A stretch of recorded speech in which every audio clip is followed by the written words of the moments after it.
মালিক ইবনে দিনার, যার তওবার কাহিনী আপনার আমার জীবনের মোড় ঘুরিয়ে দিতে পারে। তিনি একটি স্বপ্ন মহান দরবেশ মালিক ইবনে দিনার রহমাতুল্লাহ আলাইকে তওবার দিকে নিয়ে যায়। তাকে তার তওবার পিছনের কারণ সম্পর্কে জিজ্ঞেস করা হলে তিনি বলেন, আমি ছিলাম পুলিশের লোক এবং অনেক মদ পান করতাম। দাসীর গর্ভে জন্ম নেওয়া একটি মেয়ে 2 বছর বয়সে মারা যায়। স্বপ্নে তিনি মেয়েকে দেখলেন। তারপর দীর্ঘ স্বপ্ন বৃত্তান্ত। স্বপ্নে মেয়েটি আমার কোলের উপর বসে আমার দাড়িতে হাত তুলিয়ে বলল, আব্বা, যারা মুমিন তাদের জন্য কি আল্লাহর স্মরণে এবং যে সত্য অবতীর্ণ হয়েছে তার কারণে হৃদয় বিগলিত হবার সময় আসেনি? সূরা আল হাদীদ, আয়াত নম্বর 16। আমি কাঁদতে কাঁদতে শুরু করলাম। যাকে জিজ্ঞেস করলাম সে কোথা থেকে কোরআন শিখল, সে বলল, এখানকার শিশুরা পৃথিবীতে যা জানতো তার চাইতে বেশি জানে। আমি তখন আমার পিছনে আসা সাপটি সম্পর্কে জানতে চাইলাম। সে জানালো সেটি হলো আমার খারাপ আমল, যা আমাকে দোজখে নিয়ে যেত। আমি যখন সেই বুড়ো লোকটি সম্পর্কে জিজ্ঞেস করলাম, আমার মেয়ে বলল, সে হলো আমার ভালো আমল, যা এত দুর্বল যে আমাকে সাপটি থেকে রক্ষা করতে পারল না। মালিক বলেন, আমি আতঙ্কে ঘুম থেকে জেগে উঠলাম।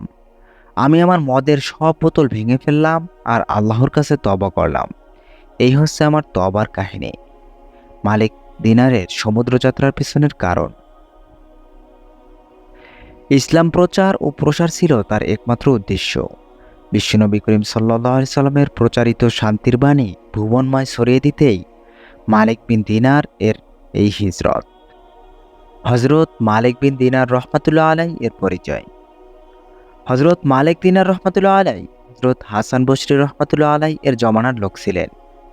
তিনি দিনের একজন রাহবার, ইমাম, বুজুর্গ, তরিকার একজন শ্রেষ্ঠ ব্যক্তি ছিলেন। পিতার দাসত্বকালে তার জন্ম হয়। একদিন নদী ভ্রমণের জন্য মালিক খেয়া নৌকায় গিয়ে চললেন। নৌকা নদীর মাঝখানের কিছু অধিক পার হইলে মাঝি তাহার নিকট খেয়ার পয়সা চাইল। মালিকের হাতে একটি কপর্দকও ছিল না, অথচ মাঝি খেয়ার পয়সার জন্য পিড়াপিড়ি করতে লাগলো। তিনি বিনয় সহকারে উত্তর করিলেন, আমার নিকট কিছুই নেই। ইহাতে মাঝি রাগ হয়ে তাহাকে এমন মারধর করে যে মারের ছোটে তিনি অজ্ঞান হয়ে পড়েন। চেতনা ফিরিয়া আসিলে মাঝি পুনরায় তাহার নিকট খেয়ার পয়সা চাইল। দ্বিতীয়বারও তিনি পূর্বের ন্যায় উত্তর দিলেন। তখন মাঝি বলতে লাগিল, খেয়ার পয়সা আদায় না করিলে তোমাকে হাত পা বাঁধিয়া নদীতে ফেলিয়া দেব। হঠাৎ সে দেখতে পাইল নদীর মৎস্যসমূহ একটি দিনার মুখে করিয়া দলে দলে নৌকার নিকট আসিয়া ভাসিয়া উঠল। হজরত মালিক হাত বাড়াইয়া একটি মাছের মুখ হইতে একটি দিনার লইয়া খেয়ার পয়সা পরিশোধ করিলেন। নৌকার লোকজন হজরত মালিকের এইরূপ কারামত অলৌকিক কাজ দেখিয়া বিস্মিত হইয়া তাহার পায়ে লুটাইয়া পড়িল। তাহাদিগকে ক্ষমা করিয়া হজরত মালিক নৌকা হতে নামিয়া পানির উপর দিয়ে চলতে চলতে অদৃশ্য হয়ে গেলেন। সেদিন হইতে তার নামের সহিত দিনার যুক্ত হয়ে যায়। এখলাসের বরকত। মালিক দিনার দামেস্ক নগরীর একজন সুন্দর সুগঠন ধনী অধিবাসী ছিলেন। তিনি হজরত মুয়াবিয়ার নির্মিত দামেস্কের জামে মসজিদে 1 বছরকাল এই উদ্দেশ্যে এতেকাব করিয়াছিলেন যে যদি তিনি সেখানে ইবাদতে মশগুল থাকেন তবে সকলে বিশ্বাস করিয়া তাকে সেই মসজিদ সংলগ্ন সম্পত্তির মোতাল্লি নিযুক্ত করিবেন। এই আশায় বশীভূত হইয়া তিনি সর্বক্ষণ মসজিদে নামাজ ও ইবাদতে মশগুল থাকতেন, অথচ মনে মনে নিজেকে কপট বলিয়া জানিতেন। এইরূপে 1 বছরকাল কাটিয়া যায়, কিন্তু কেউ তাহাকে তাহার প্রতি দৃষ্টিপাত করেন নাই। একদা রাত্রে তিনি মসজিদ হইতে বাহির হইয়া শুনতে পাইলেন যে কেউ বলতেছে, ওহে মালিক, তুমি কেন তওবা করিতেছ না?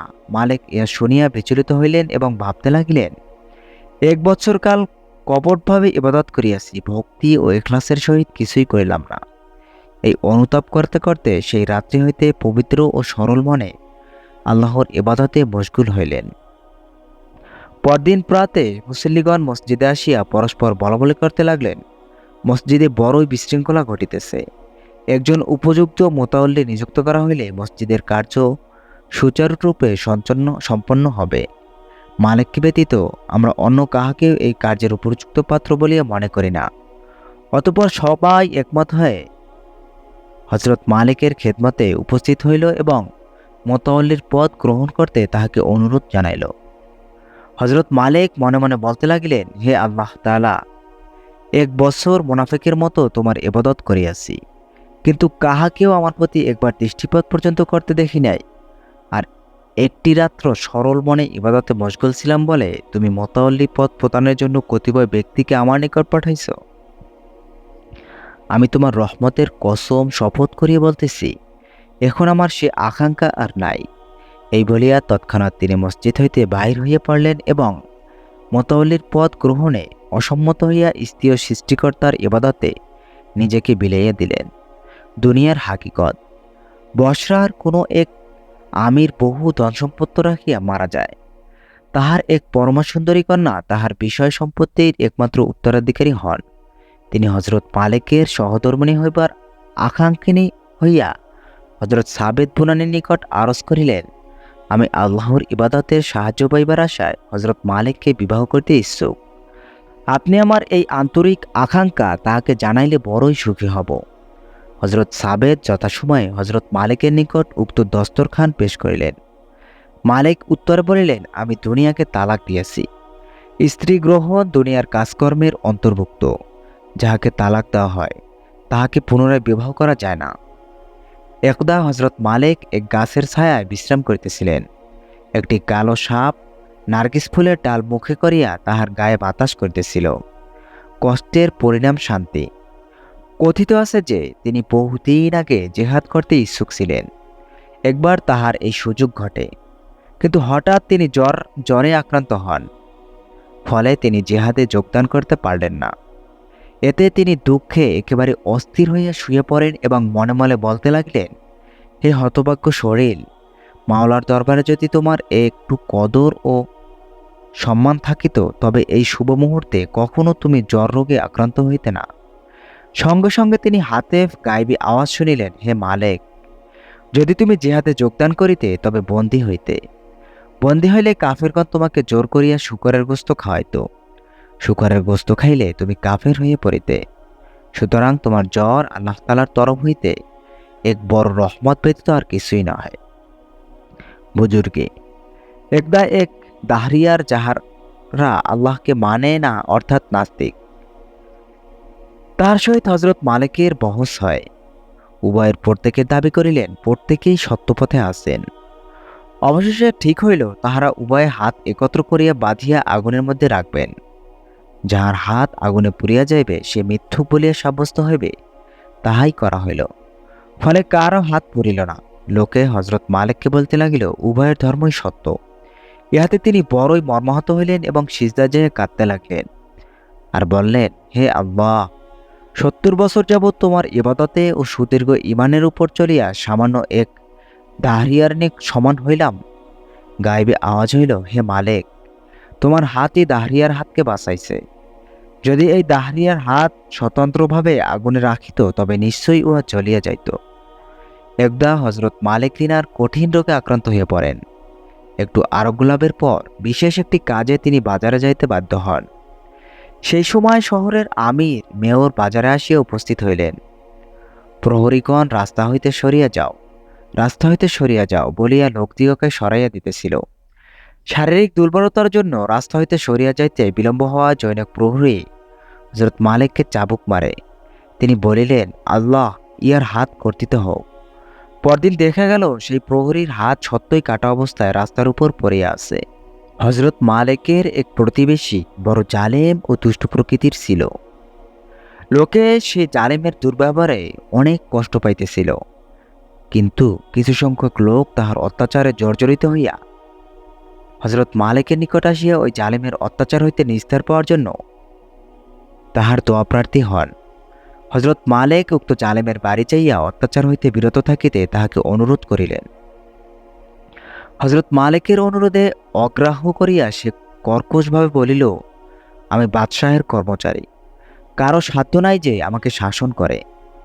হযরত মালিক উত্তরে বললেন, আমরা বাদশাহকে এই বিষয়ে জানাইব। যুবক বলিল, বাদশাহ আমার মন রক্ষা করিয়া চলেন এবং আমি যাহা বলি ও করি তিনি তাহাতেই রাজি থাকেন। হযরত মালিক বললেন, যদি বাদশাহ কিছু না করেন তবে আমি মাওলার নিকট নালিশ করব। যুবক হাস্য করিয়া বলিলেন, তিনি তদপেক্ষাও করুণাময়। ইহা শুনিয়া মালিক মনক্ষুণ্ণ হইয়া ফিরিয়া আসিলেন। ইহার পর তাহার অত্যাচার চরমে পৌঁছিলে একদল লোক পুনরায় হজরত মালিকের খেদমতে উপস্থিত হইয়া জালেমকে শাসন করিতে ও তাহার জুলুম হইতে দেশবাসীগণকে রক্ষা করিতে অনুরোধ করিলেন। হজরত মালিক বিরক্ত ও মনক্ষুণ্ণ হইয়া তাহাকে শিক্ষা দেওয়ার জন্য তাহার গৃহের দিকে যাত্রা করিলেন। পথিমধ্যে তিনি গায়েব হইতে এরূপ একটি আওয়াজ শুনিতে পাইলেন যে, আমার দোস্তের উপর ক্রুদ্ধ হইও না। হজরত মালিক ইহা শুনিয়া আশ্চর্যজনিত হন। যথাসময়ে তিনি অত্যাচারী লোকটির বাড়ি পৌঁছিলেন।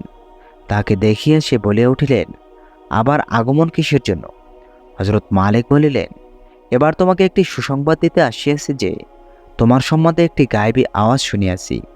এই বলিয়া তিনি যুবককে গায়েবী আওয়াজের কথা বলিলেন। যুবক ইহা শুনিয়া স্তম্ভিত হইয়া পড়িল।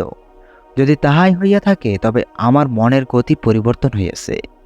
আমার যাহা কিছু আছে সবই তাহার রাস্তায় বিলি বণ্টন করিয়া দিতেছি। এই বলিয়া সে তৎক্ষণাৎ ধন সম্পত্তি সমুদয় ত্যাগ করিয়া মহান আল্লাহ তাআলার পথ গ্রহণ করে ও বাড়ি হইতে বাহির হইয়া যায়। ইহার পর আর কেউ তাকে দেখতে পায় না। হজরত মালিক বলিয়াছেন, অনেকদিন পর আমি একবার মক্কা শরীফে তার সাক্ষাৎ পাই। সে নতুন চাঁদের ন্যায় ক্ষীণ উষ্টগত প্রাণ পাইয়া গিয়াছে ও বলিতেছে, আল্লাহ তাআলা বলিয়াছেন যে ব্যক্তি যে তিনি আমার দোস্ত, আমি আমার দোস্তের নিকট যাইতেছি, তাহাতে আমার দোস্ত রাজি থাকেন তাহাই চাইতেছি, এবং আমি ইহাই জানি যে দোস্তের সন্তুষ্টি একমাত্র তাহার তাবেদারিতেই পাওয়া যায়। আমি সরল অন্তঃকরণে তওবা করিয়াছি, আর কখনো গুনাহর কার্য করিয়া তাহার দরবারে গুনাহগার হিসেবে গণ্য হইব না। এই বলিয়া সে ইন্তেকাল করিল। কথিত আছে, এক সময় হজরত মালিক এক ইহুদির বাড়িতে ভাড়াটিয়া ছিলেন। হজরত মালিকের ঘরের সম্মুখেই তাহার ঘর ছিল। শত্রুতাবশত সেখানে সে নালা নির্মাণ করিয়াছিল ও মলমূত্র আবর্জনা তাহার ঘরের দরজা আনিয়া ফেলিত। ইহাতে তাহার নামাজের জায়গাও ময়লা হয়ে যাইত। এইভাবে অনেক দিন চলল। হজরত মালিক কারো নিকট এই অত্যাচারের কথা না বলিয়া নীরবে উহা সহ্য করিয়া থাকেন। একদিন সেই ইহুদি মালিকের নিকট আসিয়া বলিল, মালিক, আমার পায়খানা দ্বারা তো আপনার কোনো কষ্ট হয় না? হজরত মালিক বলিলেন, হ্যাঁ, হইয়া থাকে, কিন্তু একটি গামলা ও ঝাড়ু রাখিয়াছি, প্রত্যাহ উহা দ্বারা ঘরের দরজা ধুইয়া পরিষ্কার করিয়া থাকি। ইহুদি বলিল, আচ্ছা, আপনি এতদিন এত কষ্ট কেন সহ্য করিছেন এবং কোন প্রকার রাগই বা করিতেছেন না কেন? হজরত মালিক বলিলেন, ইহা আল্লাহর আদেশ, কেননা তিনি বলেন তিনি ক্রোধ দমনকারীগণকে ভালোবাসেন। ইহুদি বলিল, আহা, ইসলাম কি উত্তম ধর্ম! আল্লাহর প্রেমিক এরূপে শত্রুর অত্যাচার ভোগ করেন এবং আল্লাহ ব্যতীত অন্যের নিকট উহা প্রকাশ করেন না, বরং সহ্য করিয়া থাকেন। এই বলিয়া ইহুদি মুসলমান হয়ে গেল। নফসকে দমন করা। বহুকাল পর্যন্ত হজরত মালিক কোনো মিষ্ট বা অম্লবস্ত্র আহার করেন নাই। প্রত্যেক রাতে শুকনা রুটি দ্বারা ইফতার করিতেন। একদিন তিনি প্রীত হইয়া পড়েন এবং গোস্ত খাইবার তাহার প্রবল ইচ্ছা হয়। তিনি বাজারে যাইয়া গোস্ত ক্রয় করিয়া চলিয়া যাইতে লাগিলেন। সকলে জানিত হজরত মালিক গোস্ত খান না। এক্ষণে গোস্ত কিনিয়া কি করেন তাহা দেখিবার জন্য কসাই গোপনে তাহার এক চাকরকে হজরত মালিকের পিছনে পাঠাইল। চাকরটি দেখল যে হজরত মালিক গোস্ত লইয়া কিছু দূর যাওয়ার পর কাপড়ের ভিতর হইতে গোস্ত বাইর করিয়া 3 বার উহার গন্ধ লইয়া নিজেকে সম্বোধন করিয়া বলিতে থাকেন, হে আত্মা, গন্ধ লওয়ার অতিরিক্ত তোমার ইচ্ছা নাই। অতঃপর গোস্ত একজন ভিক্ষুককে দান করিয়া আত্মার সান্ত্বনার জন্য বলিতে লাগিলেন, হে আমার দুর্বল নহে, তুমি কিছুক্ষণ সবর করো, এই কষ্টের শেষ হইবেই এবং তখন এমন নেয়ামত তোমার নসিবে জুটিতে পারে তাহার কোনো অন্ত নাই। বর্ণিত আছে যে হজরত মালিক 40 বছর বসরা নগরীতে ছিলেন। এই সময়ের মধ্যে একদিনও খোরমা খান নাই, বরং খোরমা ফলের মৌসুম আরম্ভ হইলে তিনি বলিতেন, হে বসরাবাসীগণ, এই দেখো খোরমা ফল, না খাওয়ায় আমার উদরের কোনো ক্ষতি হয় নাই। প্রতিদিন খোরমা খাইয়া তোমাদের উদরের কোনো উন্নতি হয় নাই। এইভাবে 40 বছর গত হইলে খোরমা খাইবার আকাঙ্ক্ষা তাহার মনে খুব প্রবল হইয়া ওঠে। তিনি মনকে বলিতেন, হে মন, নিশ্চয়ই আমি তোমার এই বাসনা পূর্ণ করিব না। একদা তিনি স্বপ্ন দেখিলেন যে কেহ তাকে বলিতেছেন, খোরমা খাও, আত্মাকে আর কষ্ট দিও না। এই স্বপ্ন দেখে তাহার মন খোরমা খাইতে ব্যাকুল হইয়া পড়ে। হযরত মালিক তখন বলিলেন, হে মন, 1 সপ্তাহ রোজা রাখো এবং সারা রাত ইবাদতে মশগুল থাকো, তারপর তোমার বাসনা পূর্ণ করিব। মন এই কথায় রাজি হইল এবং তিনি 1 সপ্তাহ রোজা পালন করিলেন। তারপর হযরত মালিক খোরমা ক্রয় করিলেন এবং উহা খাইবার জন্য এক মসজিদে গমন করিলেন।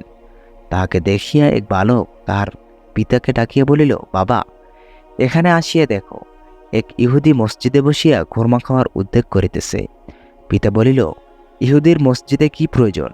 এই বলিয়া সে একটি লাঠি হাতে লইয়া দৌড়িয়া মসজিদের দিকে গমন করিল এবং হযরত মালিককে দেখিয়া তাহার পায়ে পড়িয়া বলিতে লাগিল, খাজা সাহেব, মাফ করুন, ইহুদি ব্যতীত আমাদের পল্লীতে দিনে কেহই খায় না, সকল মুসলমানই রোজা রাখে।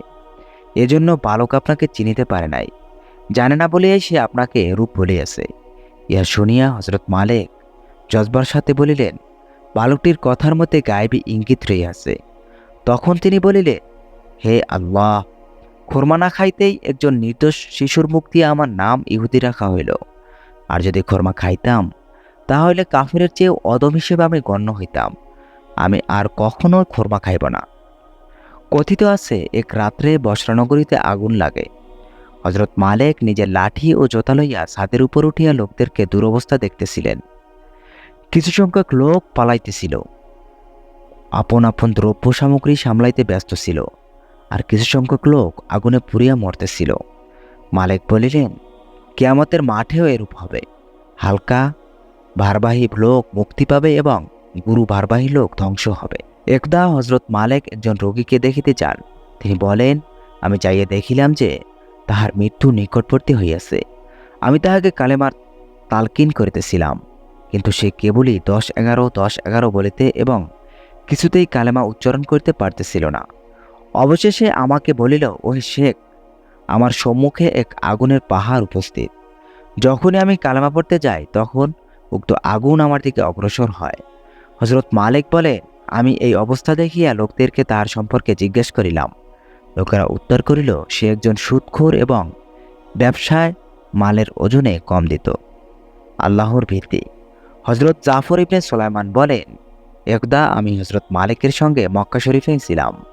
এহরাম বাঁধিয়া তিনি তালবিয়া আল্লাহুম্মা লাব্বাইক, অর্থাৎ আমি তোমার সম্মুখে হাজির হইলাম, হে আল্লাহ বলার সঙ্গে সঙ্গে বেহুশ হয়ে পড়িলেন। কিছুক্ষণ পর তার হুঁশ ফিরে আসে। আমি তাহাকে বেহুশ হইয়া পড়িবার কারণ জিজ্ঞাসা করিলাম।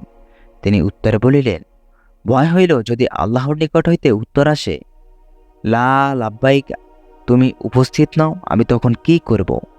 কথিত আছে, তিনি যখন নামাজে ইয়া কানা আবুদু ওয়া ইয়া কানাস্তাইন, তোমারই ইবাদত করিতেছি এবং তোমারই নিকট সাহায্য প্রার্থনা করিতেছি, এই আয়াত পাঠ করিতেন, তখন কাঁদিতে কাঁদিতে অস্থির হয়ে পড়িতেন এবং বলিতেন, যদি এই আয়াত পবিত্র কোরআন শরীফে না থাকত ও না পড়িতে আদেশ না থাকিত, তবে কখনো আমি ইহা উচ্চারণ করতাম না। অর্থাৎ মুখে বলি, হে আল্লাহ, আমি তোমারই ইবাদত করতেছি, কিন্তু কার্যত নিজ নফসেরই ইবাদত করি। মুখে বলি তোমারই নিকট সাহায্য চাইতেছি, কিন্তু কার্যত লোকেরা তারা সাহায্য চাহিয়া থাকে এবং কৃতজ্ঞতা প্রকাশ করার পরিবর্তে তাহার নিন্দা করিয়া থাকে। ইহাও বলা হয় যে হযরত মালিক সারা রাত্রি জাগ্রত থাকিয়া ইবাদতে মশগুল থাকতেন। তাহার এক কন্যা ছিল। সে এক রাতে বলিল, বাবা, আজ কিছুক্ষণ বিশ্রাম করো। তিনি উত্তরে বলিলেন, মা, আল্লাহর হুকুম যাহাতে না লঙ্ঘিত হয়, তোমার বাবা তোজন্য সজাগ থাকে। আমি ইহাও ভয় করি যে আল্লাহ তাআলা না করুন রাতে যখন আমার খাস রহমত নাজিল হয়, তখন আমি যেন নিদ্রিত থাকিয়া উহইতে বঞ্চিত না হই। তাই সারাটা রাত্রি জাগিয়া কাটাই। এক ব্যক্তি তাহাকে জিজ্ঞেস করিল, কেমন আছেন? তিনি উত্তরে বললেন, নেয়ামত আহার করি আর শয়তানের তাবিদারি করি। যদি কেহ মসজিদের দরজা হইতে এই বলিয়া আহ্বান করে যে, তোমাদের মধ্যে নিকৃষ্টতম ব্যক্তি বাহির হইয়া আসো, তবে মালিক ব্যতীত অন্য কেউ বাহির হইবে না। একদা একজন স্ত্রীলোক হযরত মালিককে ক্রোধ ভরে কপট বলিয়া ডাকিল। তিনি বলিলেন, মা, 20 বৎসরের মধ্যে কেউ আমাকে প্রকৃত নাম ধরিয়া সম্বোধন করে নাই, কিন্তু তুমি প্রকৃত নামে আমাকে ডাকিয়াছ। কেননা আমি কিরূপ লোক তুমিই তাহা বুঝিতে পারিয়াছ। তিনি আরও বলেন, আমি দুনিয়ার লোককে ভালো করিয়া চিনিয়াছি তাহাদের সম্পর্কে আমার এই ইচ্ছা নাই যে তারা আমাকে ভালো বা খারাপ বলুক। ভালো খারাপ বলার মধ্যে মানুষকে অতিরিক্তকারী পাইয়াছি। সুতরাং আমাকে ভালো খারাপ বলার জন্য মানুষের নিকট হইতে কোনো বদলা নেব না। তিনি আরও বলেন, আমি বর্তমান সময়ের বন্ধুত্বের মধ্যে কপটতার মিলন দেখিতে পাইতেছি। বাহিরের খোলসটিও যদি সুন্দর ও সুদীর্ঘ, কিন্তু উহার ভিতরের অংশ কালো খারাপ। এই দুনিয়ার মোহ হইতে তোমরা নিজেকে বাঁচাও ও সতর্ক হও, কারণ দুনিয়ার আলিমগণের অন্তঃকরণও কলুষিত হইয়া পড়িয়াছে। যে ব্যক্তি আল্লাহর জিকির ও মোনাজাত করা অপেক্ষা দুনিয়াদারির কথা অধিক পছন্দ করে, তাহার জ্ঞান অল্প, হৃদয় অন্ধ এবং জীবন বৃথা। আমার নিকট উত্তম কাজ এখলাস ও সরলতা। তিনি আরও বলেন, আল্লাহ তাআলা ওহির মারফত হযরত মূসা আলাইহিস সালামকে বলিয়াছিলেন, সারা দুনিয়া শক্ত লাঠি লইয়া ভ্রমণ করো ও আমার এই মাখলুক সৃষ্ট জগৎ হইতে শিক্ষা গ্রহণ করো, যে পর্যন্ত জুতা ক্ষয় না হয় এবং লাঠি ভাঙিয়া না যায়, সে পর্যন্ত আমার নিয়ামত ও হিকমত সম্বন্ধে গভীর চিন্তা ও ধ্যান করিতে থাকো। এই কথার অর্থ এই যে আল্লাহ প্রাপ্তির উদ্দেশ্যে ধৈর্য অবলম্বন করিয়া তাহার সন্তুষ্টির পথ চলিতে থাকো। আল্লাহ তাআলা বলিয়াছেন, আমি তোমাদিগকে আমার সহিত আন্তরিক প্রেম করিতে বলিলাম, কিন্তু তোমরা আমার প্রতি তাহা দেখাইলে না। তিনি আরও বলেন, আসমানি কিতাবে লিখিত আছে, আমি আল্লাহ তাআলা মুহাম্মদ মুস্তাফার উম্মতকে দুইটি বস্তু দান করিয়াছি, যাহা জিব্রাইল বা মিকাইল ফেরেশতাকেও দান করি নাই। প্রথমটি হইল ফাযকুরুনি আযকুরুকুম, অর্থাৎ তোমরা আমাকে স্মরণ করো, আমিও তোমাদিগকে স্মরণ করিব। দ্বিতীয়টি হইল উদউনি আস্তাজিব লাকুম, অর্থাৎ তোমরা আমার নিকট দোয়া করো, নিশ্চয়ই আমি তোমাদের দোয়া কবুল করিব। তাওরাত কিভাবে আল্লাহ তাআলা বলিয়াছেন, হে সত্যনিষ্ঠগণ, দুনিয়াতে আমার গুণগান করিয়া সুখী হও। আমার প্রশংসা ও গুণগান করা দুনিয়ার একটি বিরাট নিয়ামত স্বরূপ ও আখিরাতে মহান পুরস্কার। অপর একটি আসমানি কিতাবে আল্লাহ তাআলা বলেন, যে দুনিয়াকে ভালোবাসে সে দুনিয়ার আমার ক্ষুদ্রতম বস্তু পাইবে। সে কোনো জিকির বা গুণকীর্তনে ও মোনাজাতে কোনো মধুরতা পাইবে না, আমি তাহার অন্তর হইতে ইবাদতের স্বাদ উঠাইয়া লই। তিনি আরও বলেন, যে ব্যক্তি দুনিয়াতে নফসের দাবিদারি করে, শয়তান তার তালাশ হইতে অবসর গ্রহণ করে। এক ব্যক্তি শেষ জীবনে হযরত মালিকের নিকট উপদেশ প্রার্থনা করেন। তিনি বলিলেন, যিনি তোমার খেদমত করিতেছেন তুমি তাহার কাজে রাজি থাকো, তাহা হইলে তুমি আখিরাতে মুক্তি পাবে। ইন্তেকাল। হযরত মালিকের ইন্তেকালের পর এক ব্যক্তি তাকে স্বপ্নে দেখিয়ে জিজ্ঞাসা করিলেন, হে মালিক, ইন্তেকালের পর আল্লাহ তাআলা আপনার সহিত কিরূপ ব্যবহার করিয়াছেন? হযরত মালিক উত্তরে বলিলেন, আমার গুনাহ থাকা সত্ত্বেও শুধু তাহার প্রতি দীর্ঘ ঈমান থাকাই জন্যই তিনি দয়া করিয়া আমাকে মাফ করিয়া দিয়াছেন। অন্য এক ব্যক্তি একটা স্বপ্ন দেখিলেন, হযরত মালিক ও হযরত মুহাম্মদ ওয়াইসি রহমতুল্লাহ আলাইহি বেহেশতের দিকে যাইতেছেন এবং হযরত মালিককেই প্রথমে বেহেশতে প্রবেশ করিতে দেখিলেন। আমি অবাক হইয়া ভাবিলাম যে হযরত ওয়াইসি রহমতুল্লাহ আলাইহি এত বিখ্যাত ওলি ও দরবেশ এবং বুজুর্গ ব্যক্তি হওয়া সত্ত্বেও তাহাকে কেন হযরত মালিকের পরে বেহেশতে নেওয়া হইল? অর্থাৎ গায়েবী আওয়াজ হইল, ঠিকই বলিয়াছ, তবে ইহার কারণ এই যে ওয়াইসি রহমতুল্লাহ আলাইহি দুনিয়াতে দুইটি জামা এবং মালিক রহমতুল্লাহ আলাইহি মাত্র একটি জামা পরিধান করিতেন। ইহাই হইল সম্মানের তারতম্যের একমাত্র কারণ।